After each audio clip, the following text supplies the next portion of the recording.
প্রিয় গুরু মহারাজ, যদি কেউ প্রচার করতে চায় কিন্তু তার ভক্তি সম্বন্ধে জ্ঞান খুবই কম রয়েছে, সেই ভক্তের কিভাবে প্রচার করা উচিত এবং তার কি করণীয়? See, after her limit of knowledge, she should preach.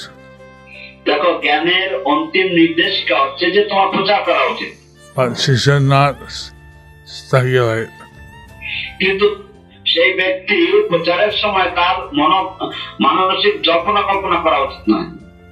And if people ask her something more than she knows, এবং যদি কোনো মানুষে তাকে তার জ্ঞানের থেকে আরো বেশি কিছু, যদি তার যেটুকু জ্ঞান আছে তার থেকে বেশি কিছু যদি জিজ্ঞাসা করে, she should say that, oh, I'm a new devotee, তখন তার বলা উচিত যে আমি একজন নতুন ভক্ত, and some of these things I may not know.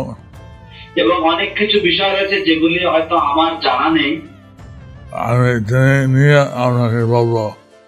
কিন্তু আমি জেনে নিয়ে আপনাকে বলবো। That's how I was preaching in Canada. এইভাবেই আমি কানাডাতে প্রচার করতাম। And that way I learned the philosophy very well. তো এইভাবে আমি এই দর্শন খুব ভালোভাবে শিখতে পেরেছি।